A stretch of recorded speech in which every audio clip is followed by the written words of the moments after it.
ಎಲ್ಲ ಪೂಜ್ಯರಲ್ಲಿ ಪ್ರಣಾಮಗಳು. ಎಲ್ಲ ಗಣ್ಯರೇ, ಆತ್ಮೀಯರೇ, ತಾಯಂದಿರೇ, ಮಕ್ಕಳೇ, ಈಗಾಗಲೇ ಲಿಂಗಲಿಂಗೇಶ್ವರರು ನಿಯಮವನ್ನ ಹಾಕಿದ್ದಾರೆ ನಮಗೆ. ಆ ನಿಯಮದ ಪ್ರಕಾರವೇ ನಾವು ಮಾತನಾಡಬೇಕಾಗಿರುವಂತಹದ್ದು ನಮ್ಮೆಲ್ಲರ ಕರ್ತವ್ಯ. ಇವತ್ತು ನಾವೆಲ್ಲರೂ ಕೂಡ ಒಂದು ಐತಿಹಾಸಿಕ ಐಕ್ಯತಾ ಸಮಾರಂಭದಲ್ಲಿ ನಾವೆಲ್ಲ ಪಾಲ್ಗೊಂಡಿದ್ದೇವೆ. ಅತ್ಯಂತ ಸಂತೋಷ ಪಡುವಂತಹ, ನೀವೆಲ್ಲರೂ ಕೂಡ ಕಣ್ತುಂಬಿಸಿಕೊಳ್ಳುವಂತಹ ಒಂದು ಸಮಾರಂಭ ಅಂತ ಹೇಳಿದ್ರೆ ತಪ್ಪಾಗಲಿಕ್ಕಿಲ್ಲ. ಈ ತರ ಕುಳಿತುಕೊಂಡು ನೋಡುವಂತಹ ಒಂದು ಸಂತೋಷ ನಿಮ್ಗೆ ಯಾವತ್ತೂ ಲಭ್ಯ ಆಗಿಲ್ಲ, ಇವತ್ತು ಲಭ್ಯ ಆಗಿದೆ ಅಂತ ಹೇಳಿದ್ರು ಕೂಡ ಅದು ಎರಡನೇ ಮಾತಲ್ಲ ಇವತ್ತು. ಹಾಗೆ ಇವತ್ತೆಲ್ಲರೂ ಕೂಡ ನಾವು ಇಲ್ಲಿ ಸೇರಿದ್ದೇವೆ ಅಂತಂದ್ರೆ ಏನು ವೀರಶೈವ ಲಿಂಗಾಯತ ಮಹಾಸಭಾವನ್ನ ಸ್ಥಾಪನೆ ಮಾಡಿದಂತಹ ಆನಗಲ್ಲ ಕುಮಾರ ಶಿವಗಳವರ ಕನಸು ಇವತ್ತು ಒಂದು ರೀತಿಯಲ್ಲಿ ನನಸಾಗ್ತಾ ಇದೆಯೇನೋ ಅಂತೇಳಿ ಭಾವಿಸಬೇಕಾಗಿರುವಂತಹದ್ದು. ಅವರು ಲಿಂಗೈಕ್ಯರಾಗುವಂತಹ ಸಂದರ್ಭದಲ್ಲಿ ನಮ್ಮ ಸಮಾಜದ ಗಣ್ಯರು ಅವರ ಮುಂದೆ ಹೋಗಿ, ಬುದ್ಧಿ ತಾವು ನಿಶ್ಚಿಂತವಾಗಿರಿ ಅನ್ನುವ ಮಾತನ್ನು ಹೇಳಿದಾಗ, ಅಪ್ಪ ನಾನು ನಿಶ್ಚಿಂತೆಯಾಗಿರ್ತೇನೆ, ನನಗೇನು ತೊಂದರೆ ಇಲ್ಲ, ಎರಡು ಮಾತು ನೀನೆ ಒಪ್ಕೊಂಡ್ಬಿಟ್ರೆ ನಾನು ನಿಶ್ಚಿಂತೆಯಾಗಿರ್ತೇನಪ್ಪ ಅಂತ ಹೇಳಿದ್ರಂತೆ. ಅವು ಯಾವಪ್ಪ ಅಂತಂದ್ರೆ ನಮ್ಮ ಸಮಾಜದ ಅಭಿವೃದ್ಧಿ, ನಮ್ಮ ಸಮಾಜದ ಐಕ್ಯತೆ, ಇವೆರಡನ್ನ ನೀನು ಒತ್ಕೊಂಡ್ಬಿಡೋ, ನಾನು ನಿಶ್ಚಿಂತೆಯಾಗಿ ಲಿಂಗೈಕ್ಯರಾಗ್ತೇನೆ ಎನ್ನುವಂತಹ ಮಾತನ್ನು ಹೇಳಿರ್ತಾರೆ. ಹಾಗೆ ಇವತ್ತು ಆನಗಲ್ಲ ಕುಮಾರಶಿವಗಳವರ ಕನಸಿನಂತೆ ಇವತ್ತು ಮಹಾಸಭಾದವರು ಎಲ್ಲರನ್ನ ಒಟ್ಟುಗೂಡಿಸಿ ಐಕ್ಯತೆಯ ಸಮಾರಂಭವನ್ನಾಗಿ ಮಾಡುವಂತಹ ಪವಿತ್ರ ಕಾರ್ಯವನ್ನ ಇಲ್ಲಿ ಆಯೋಜಿಸಿರುವಂತಹದ್ದು ಅತ್ಯಂತ ಸ್ಮರಣೀಯ. ಇದೊಂದು ಐತಿಹಾಸಿಕ ಸಮಾರಂಭ ಅಂತೇಳಿ ಭಾವಿಸಬೇಕಾಗಿರುವಂತಹದ್ದು. ನೀವೆಲ್ಲ ಕೇಳಿರುವ ಹಾಗೆ ಹೆನ್ರಿ ಫೋರ್ಡ್ ಅನ್ನುವಂತಹ ಒಂದು ಮಾತನ್ನ ಹೇಳ್ತಾನೆ. ಅವನು ಕಾರನ್ನ ತಯಾರು ಮಾಡಿದಂತಹ ಪ್ರಥಮ ಅವನ ಪ್ರದೇಶದಲ್ಲಿ ಅವನೊಂದು ಮಾತು ಇವತ್ತಿಗೆ ಈ ದಿವಸಗಳಿಗೆ ಅನ್ವಯ ಆಗ್ತದೇನೋ ಅಂತೇಳಿ ಭಾವಿಸಬೇಕಾಗಿರುವಂತಹದ್ದು. Coming together is beginning, coming together is beginning, keeping together is progress, working together is success ಅನ್ನುವಂತಹ ಮಾತು ಹೇಳ್ತಾನೆ. ಹಾಗೆ ಇವತ್ತು ನಾವೆಲ್ಲ ಬಂದಿರುವಂತಹದ್ದು ಪ್ರಾರಂಭ, ಮುಂದೆ ಜೊತೆಯಲ್ಲಿರುವಂತಹದ್ದು ಪ್ರಗತಿ, ಜೊತೆಯಲ್ಲಿ ಕೆಲಸ ಮಾಡುವಂತಹದ್ದು ಇದೆಯಲ್ಲ ಅದು ಮತ್ತೊಂದು ಯಶಸ್ಸು ಅನ್ನುವಂತಹದ್ದನ್ನು ಭಾವಿಸಬೇಕಾಗಿರುವಂತಹದ್ದು.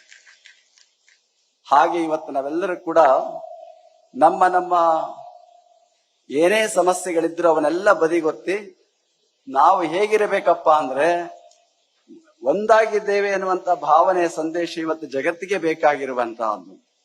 ನೀವೆಲ್ಲ ಒಂದು ಚಿಕ್ಕ ಹುಡುಗರಲ್ಲಿ ಒಂದು ಕತೆ ಕೇಳಿದೀವಿ ನಾವು ಪಾಠ ಓದ್ಬೇಕಾದ್ರೆ. ಒಬ್ಬ ತಂದೆಗೆ 4 ಜನ ಮಕ್ಳಿರ್ತಾರೆ. ಮಕ್ಳು ಕಿತ್ತಾಡ್ತಾನೆ ಇರ್ತಾರೆ ಯಾವಾಗಲೂ ಕೂಡ. ಈ ಮಕ್ಳಿಗೆ ಹೇಗಾದ್ರೂ ಮಾಡಿ ಪಾಠ ಕಲಿಸ್ಬೇಕು ಅಂತ ಹೇಳಿ ಅವನು ಮೊದಲು 1 ಕಡ್ಡಿ ತಂದು ಕೊಡ್ತಾನೆ ಅವನಿಗೆ. ಆ 1 ಕಡ್ಡಿ ತಂದು ಕೊಟ್ಟು ಮುರಿಯಿಂದಾಗ ಮುರಿದು ಬಿಡ್ತಾನೆ. 2 ಕಡ್ಡಿ ಕೊಡ್ತಾನೆ, ಅದು ಮುರಿದು ಬಿಡ್ತಾನೆ. 3 ಕಡ್ಡಿ ಕೊಟ್ಟಾಗ ಮುರಿಯಕ್ ಕಷ್ಟ ಆಗುತ್ತೆ. 4-5 ಕಡ್ಡಿ ಕೊಟ್ಟು 1 ಕಟ್ಟೆ ಕೊಡ್ತಾನೆ, ಮುರಿಯಕ್ ಆಗದೇ ಇಲ್ಲ. ಆಗ ಹೇಳ್ತಾನೆ, ನೋಡಪ್ಪ ನೀವೆಲ್ಲ ಒಬ್ಬೊಬ್ಬರೇ ಈ ರೀತಿ ಇದ್ರೆ ಮೊದಲನೇ ಕಟ್ಟಿಗೆಗಾದಂತಹ ಸ್ಥಿತಿ ನಿಮ್ಮೆಲ್ಲರಿಗೂ ಬರ್ತದೆ.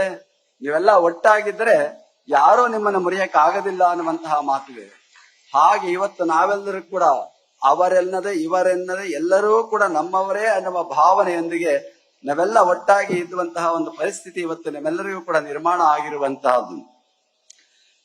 ವಲ್ಲಭಾಯ್ ಪಟೇಲ್ ರವರು ಒಂದು ಮಾತನ್ನ ಹೇಳ್ತಾರೆ ಅವರು ಸ್ವತಂತ್ರೋತ್ಸವದ ಸಂದರ್ಭದಲ್ಲಿ, we have to shed our mutual bickerings, shed our differences, high or low, and develop the sense of equality. We have to live like the children of the same father ಅನ್ನುವಂತಹ ಮಾತು. ಹಾಗೆ ಇವತ್ತು ನಮ್ಮಲ್ಲಿರುವಂತಹ ಏನೇ ಜಗಳಗಳಿರಬಹುದು, ಪರಸ್ಪರ ಜಗಳ ಭಾವಗಳಿರಬಹುದು, ಅವನ್ನೆಲ್ಲ ನಾವು ದೂರ ಸರಿಸಬೇಕು. ನಮ್ಮಲ್ಲಿರುವಂತಹ ಮೇಲು ಕೀಳು ಭಾವನೆಗಳು ದೂರ ಆಗಬೇಕು. ನಮ್ಮಲ್ಲಿರುವಂತಹ ಎಲ್ಲರಲ್ಲೂ ಕೂಡ ಸಮಾನತೆಯ ಪ್ರಜ್ಞೆ ಇವತ್ತು ಜಾಗೃತ ಆಗಬೇಕಾಗಿರುವಂತಹದ್ದು. ಅದರ ಜೊತೆಗೆ ನಾವೆಲ್ಲರೂ ಕೂಡ ಒಬ್ಬ ತಂದೆಯ ಮಕ್ಕಳು ಅನ್ನುವ ಹಾಗೆ ಇರುವಂತಹ ಒಂದು ಐಕ್ಯತೆಯನ್ನ ತೋರಿಸಬೇಕಾಗಿರುವಂತಹದ್ದು ಕೂಡ ಅಷ್ಟೇ ಮುಖ್ಯವಾಗಿರುವಂತಹದ್ದು. ಅಂತಹ ಒಂದು ಐಕ್ಯತಾ ಸಮಾರಂಭ ಇವತ್ತು ಹುಬ್ಬಳ್ಳಿಯ ಈ ಒಂದು ನೆಹರು ಮೈದಾನದಲ್ಲಿ ಇವತ್ತು ಸಮಾಜದ ಮುಖಂಡರೆಲ್ಲರೂ ಕೂಡ ಒಟ್ಟಾಗಿ ಸೇರಿ ಇಲ್ಲಿ ಆಯೋಜಿಸಿರುವಂತಹದ್ದು. ಅದರ ಜೊತೆಗೆ ನಮ್ಮ ಕರ್ನಾಟಕ, ಆಂಧ್ರ, ಮಹಾರಾಷ್ಟ್ರ, ಅಕ್ಕಪಕ್ಕದ ರಾಜ್ಯಗಳೆಲ್ಲರೂ ಕೂಡ ಈ ಕಾರ್ಯಕ್ರಮದಲ್ಲಿ ಭಾಗವಹಿಸುವುದರ ಮುಖಾಂತರವಾಗಿ ಇದನ್ನು ಯಶಸ್ವಿಗೊಳಿಸ್ತಾ ಇದ್ದಾರೆ. ಬಸವಣ್ಣವರ ಒಂದು ವಚನ ಇದೆ, ಕಾಗಿ ಎಂದಗಳ ಕಂಡರೆ ಕೂಗಿ ಕರೆಯದೆ ತನ್ನ ಬಳಗವನು, ಕೋಳಿ ಎಂದು ಗುಟುಕು ಕಂಡರೆ ಕೂಗಿ ಕರೆಯದೆ ತನ್ನ ಕುಲವೆಲ್ಲವ, ಶಿವಭಕ್ತನಾಗಿ ಭಕ್ತಿ ಪಕ್ಷವಿಲ್ಲದಿದ್ದರೆ ಕಾಗೆ ಕೋಳಿಯಿಂದ ಕರಕಷ್ಟ ಕೂಡಲ ಸಂಗಮ ದೇವ ಅನ್ನುವ ಮಾತನ್ನ ಬಸವಣ್ಣವ್ರು ಹೇಳಿದ್ದಾರೆ. ಇವತ್ತೇನಾದ್ರೂ ನಾವು ಈ ಭಕ್ತಿ ಪಕ್ಷ ಅನ್ನುವಂತ ಅದನ್ನ ಮಾಡ್ಕೊಳ್ಳದೆ ಹೋದ್ರೆ ನಾವು ಆ ಕಾಗೆ ಕೋಳಿಗಿಂತಲೂ ಕೂಡ ಕಠಿಣ ಕಷ್ಟ ಆಗುವಂತಹ ಪರಿಸ್ಥಿತಿ ಆಗ್ತದೆ. ಇವತ್ತು ನಮ್ಮಲ್ಲಿ ಒಂದು ಹಿನ್ನೆಲೆ ಇದೆ, ಒಂದು ಪರಂಪರೆ ಇದೆ, ಸಂಸ್ಕಾರ ಇದೆ. ನಮ್ಮಲ್ಲೆಲ್ಲರೂ ಕೂಡ ಎಲ್ಲ ಧರ್ಮದವರನ್ನು ಕೂಡ ಗೌರವಿಸುವಂತಹ ಒಂದು ಧರ್ಮ ಅಂದ್ರೆ ನಮ್ಮ ಧರ್ಮ ಅಂತ ಹೇಳೋದೆಲ್ಲ ಹೆಮ್ಮೆಯಿಂದ ಹೇಳಬೇಕಾಗಿರುವಂತಹದ್ದು. ಯಾರೊಬ್ಬರನ್ನು ಕೂಡ ನಿಂದಿಸದೆ, ಇನ್ನೊಬ್ಬರನ್ನ ನಾವು ಅಪಕೀಕರಿಸದೆ, ಕೆಳಗೇನೆ ನೋಡದೆ ಅವರನ್ನು ಕೂಡ ಪ್ರೀತಿಯಿಂದ ಸಮಾನವಾಗಿ ಕಾಣುವಂತಹ ಒಂದು ಮನೋಭಾವ ನಮ್ಮ ವೀರಶೈವ ಲಿಂಗಾಯತ ಸಮಾಜದಲ್ಲಿ ಯಾವತ್ತೂ ಕೂಡ ಪ್ರತಿಯೊಬ್ಬರಲ್ಲೂ ಕೂಡ ಇರುವಂತಹದ್ದು. ಸಕಲ ಜೀವಾತ್ಮರಿಗೆ ಲೇಸನೆ ಬಯಸಬೇಕು ಅನ್ನುವ ಹಾಗೆ ಕೇವಲ ಮನುಷ್ಯರಿಗೆ ಅಷ್ಟೇ ಅಲ್ಲ, ಪ್ರಾಣಿ ಪಕ್ಷಿಗಳಿಗೆ, ಪ್ರಕೃತಿಗೆ, ಪ್ರತಿಯೊಂದಕ್ಕೂ ಕೂಡ ಒಳ್ಳೆಯದನ್ನು ಬಯಸುವಂತಹ, ಒಳ್ಳೆದನ್ನೇ ಮಾಡುವಂತಹ ಕೆಲಸವನ್ನ ನಮ್ಮ ಸಮಾಜ ನಿರಂತರವಾಗಿ ಮಾಡಿಕೊಂಡು ಬರ್ತಾ ಇರುವಂತಹದ್ದು. ಎತ್ತಿತ್ತಲಾಗಿ ನಮ್ಮ ಸಮಾಜದಲ್ಲಿ ಇವತ್ತು ನಮ್ಮ ಆಚರಣೆಗಳು ಇವತ್ತು ಶಿಥಿಲ ಆಗ್ತಾ ಇದಾವೆ. ಇವತ್ತು ಪೂಜಾ ನಿಷ್ಠೆ ಕಡಿಮೆ ಆಗ್ತಾ ಇದೆ. ಎದೆಯ ಮೇಲೆ ಲಿಂಗ ಧರಿಸಿಕೊಳ್ಳುವಂತಹ ಒಂದು ಮನೋಭಾವ ಕಡಿಮೆ ಆಗ್ತಾ ಇದೆ. ಅದರ ಜೊತೆಗೆ ದಾಸೋಹಂ ಭಾವ, ಕಾಯಿಕ ನಿಷ್ಠೆ ಇವುಗಳು ಕೂಡ ಶಿಥಿಲವಾಗ್ತಾ ಇದೆ. ಇವತ್ತು ನಾವೆಲ್ಲರೂ ಕೂಡ ಜಾಗೃತರಾಗಬೇಕಾಗಿರುವಂತಹದ್ದು. ನಮ್ಮಲ್ಲಿ ಇವತ್ತು ನಮ್ಮ ಧರ್ಮದ ಆಚರಣೆಗಳನ್ನ ಮುಖ್ಯವಾಗಿ ಮಾಡುವ ಕೆಲಸವನ್ನ ಮಾಡಬೇಕು. ಇವತ್ತು ಮಕ್ಕಳಿಂದ ಯುವಕರವರೆಗೆ ಎಲ್ಲರಿಗೂ ಕೂಡ ಆ ಸಂಸ್ಕಾರದ ಬದುಕನ್ನ ಬಾಳುವಂತಹ ಒಂದು ವಾತಾವರಣವನ್ನು ನಿರ್ಮಾಣ ಮಾಡುವುದರ ಮುಖಾಂತರವಾಗಿ ನಮ್ಮ ಸಮಾಜ ಇವತ್ತು ಕೇವಲ ಈ ರೀತಿಯ ಬಲಿಷ್ಠ ಸಮಾಜ ಅನ್ನೋದಕ್ಕಿಂತಲೂ ಕೂಡ ಒಂದು ಧಾರ್ಮಿಕ ಆಚರಣೆಯ ಬಲಿಷ್ಠ ಸಮಾಜ ಅನ್ನುವಂತಹದ್ದನ್ನು ಕೂಡ ನಾವೆಲ್ಲರೂ ಕೂಡ ತೋರಿಸಬೇಕಾಗಿರುವಂತಹದ್ದು. ಅಂತಹ ವಾತಾವರಣ ಎಲ್ಲ ಕಡೆ ನಿರ್ಮಾಣ ಆಗಬೇಕಾಗಿದೆ ಎನ್ನುವಂತಹ ಉದ್ದೇಶದಿಂದ ಇವತ್ತು ಈ ಐಕ್ಯತಾ ಏಕತಾ ಸಮಾರಂಭವನ್ನ ಏರ್ಪಾಟು ಮಾಡಿರುವಂತಹದ್ದು ಅತ್ಯಂತ ಸಂತೋಷ ಪಡುವಂತಹ ಸಂಗತಿ. ಇವತ್ತು ನಾವೆಲ್ಲ ಅವರೊಂದು ತೀರ ಇವರೊಂದು ತೀರ ಆಗಬಾರದು, ಎಲ್ಲರೂ ಕೂಡ ಒಂದೇ ರೀತಿಯಲ್ಲಿ ಹೋಗ್ತೇವೆ ಅನ್ನುವಂತ ಮನೋಭಾವ ಇರಬೇಕು. ಇವತ್ತು ಯಾರೇ ಇರಲಿ ಅವರಿವರೆನ್ನದೇ ಎಲ್ಲರೂ ಒಂದೇ, ಎಲ್ಲರಿಗಿರುವನು ಒಬ್ಬನೇ ತಂದೆ ಅನ್ನುವ ಹಾಗೆ ಎಲ್ಲರೂ ನಮ್ಮವರೇ. ಇಲ್ಲಿ ಕುಳಿತಿರುವಂತಹವರೆಲ್ಲರೂ ನಮ್ಮಲ್ಲೆಲ್ಲ ಹರಿಯುವ ರಕ್ತ ಒಂದೇ, ನಾವು ಕುಡಿಯುವ ನೀರು ಒಂದೇ, ನಾವು ಧರಿಸುವ ಬಟ್ಟೆ ಒಂದೇ, ಹಾಗೆ ಬದುಕುವ ರೀತಿಯೂ ಕೂಡ ನಮ್ದೆ ಒಂದೇ ಆಗಿರಬೇಕಾಗಿರುವಂತಹದ್ದು. ಅಂತಹ ಐಕ್ಯತೆಯನ್ನ ಎಲ್ಲರೂ ಕೂಡ ಮೈಗೂಡಿಸಿಕೊಳ್ಳುವುದರ ಮುಖಾಂತರವಾಗಿ ನಮ್ಮ ಸಮಾಜವನ್ನ ಮತ್ತಷ್ಟು ಬಲಿಷ್ಠ ಮಾಡುವಂತಹ, ಇದು ಯಾವುದೇ ರೀತಿಯಲ್ಲಿ ಶಕ್ತಿ ಪ್ರದರ್ಶನ ಅಲ್ಲ, ಇದೊಂದು ರೀತಿಯಲ್ಲಿ ಭಕ್ತಿ ಪ್ರದರ್ಶನ ಅಂತ ಹೇಳಿದ್ರು ಕೂಡ ತಪ್ಪಾಗಲಿಕ್ಕಿಲ್ಲ. ಶಕ್ತಿಗಿಂತಲೂ ಕೂಡ ಭಕ್ತಿಗೆ ಬಹಳಷ್ಟು ಶಕ್ತಿ ಇರುವಂತಹದ್ದು.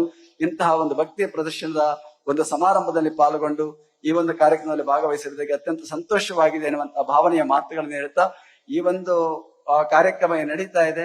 ಈ ವಾತಾವರಣ ಸಮಾಜದಲ್ಲಿ ಹೆಚ್ಚುತ್ತಾ ಹೋಗಲಿ, ಎಲ್ಲರಲ್ಲೂ ಕೂಡ ಐಕ್ಯತಾ ಮನೋಭಾವ ಎಲ್ಲರಲ್ಲೂ ಬೆಳೆಯಲಿ ಎನ್ನುವಂತ ಆಶಯವನ್ನು ವ್ಯಕ್ತ ಮಾಡ್ತಾ ಎಲ್ಲರಿಗೂ ಕೂಡ ಭಗವಂತನ ಕೃಪೆಯಲ್ಲಿ ಇಂತ ಹಾರೈಸಿ ಮಾತುಗಳನ್ನು ಮುಗಿಸ್ತೇನೆ.